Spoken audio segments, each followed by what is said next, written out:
जय बोलो हनुमान की। राम लक्ष्मण जानकी जय बोलो हनुमान की। राम लक्ष्मण जानकी जय बोलो। श्री राम जय जय राम। श्री राम जय जय राम। श्री राम जय जय राम। श्री राम जय जय राम। श्री राम जय जय राम। श्री राम जय जय राम। श्री राम जय जय राम। चालीसा पारायण अయింది.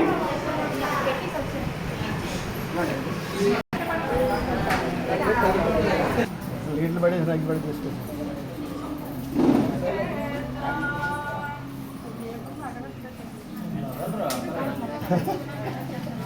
కృష్ణాయాం వహమ్యాం మందవాసరే పూర్ణాంధ్రామచంద్రజాతాయ మంగళంద్రేణోదే మంగళాయ దేవాయ కాలనే మహాయ పౌర్ణ్యమోజాతాయ మంగళంద్రేణోదే.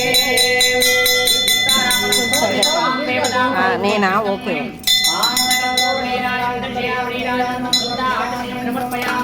నమస్కారామి నమస్కారామి.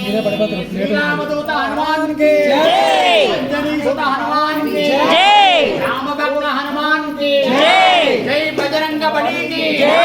జై బజరంగ బలి కి జై. జై బజరంగ బలి కి జై.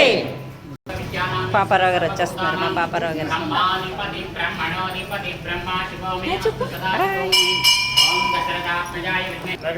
మనం ఈ సంవత్సరానికి మరి శనివారం పడడం చాలా విశేషం. మనం ఈ హనుమాన్ జయంతి కార్యక్రమాన్ని చక్కగా నెరవేర్చుకున్నాం. అయితే భక్తులందరికీ కూడా నేను చెప్పవలసినటువంటి మరొక విషయం ఒకటి ఉంది. అదేంటంటే మరి ఇన్నాళ్ళు మరి 14 సంవత్సరాల పాటు మన దేవాలయంలో అన్ని పూజలు చేసి మన దేవాలయాన్ని ఏ విధంగా మనం ముందుకు నడిపించామో అందరికీ తెలుసు.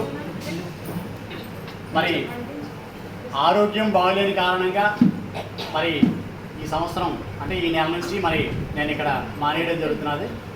అందువలన ఇదందరూ కూడా భక్తులందరూ కూడా తెలియపరుస్తున్నాను. ఆరోగ్యం బాగలేని కారణంగా ఒక్కడిని చేయలేక శర్మ గారు వెళ్ళిపోయిన తర్వాత చాలా ఇబ్బంది అవ్వడం జరుగుతుంది. అందువలన మరి ఒక్కడిని చేయలేను, హెల్త్ ప్రాబ్లం బాగా వస్తున్నది. అందువలన ఇక్కడ మానేయడం జరుగుతున్నది. ఇక్కడ మానేసినా సరే ఏదో చిన్న దేవాలయం అడ్రస్ కోసం పట్టుకోవాలనే ఉద్దేశంతో మన అమ్మవారు కనకదుర్గ అమ్మవారి ఆలయంలో నేను ఉండడం జరుగుతుంది. అందువలన ఈ విషయం భక్తులందరికీ కూడా తెలియజేస్తున్నాను. ఇక్కడ ఏ విధంగా అయితే నన్ను ఆదరించారో అక్కడ కూడా అందరూ కూడా నన్ను ఆదరించాలి. అందువలన ఈ విషయాన్ని భక్తులందరికీ కూడా తెలియజేస్తున్నాను. ఇంతవరకు కూడా మరి నా మాట ప్రకారంగా అందరూ కూడా దేవాలయాన్ని సహకరించినందుకు ఇకపైన కూడా దేవాలయాన్ని అందరూ కూడా నడిపించండి. తర్వాత అక్కడ కూడా నన్ను అక్కడ అమ్మవారిని కూడా ఆదరించండి. అది జై శ్రీమన్నారాయణ. జై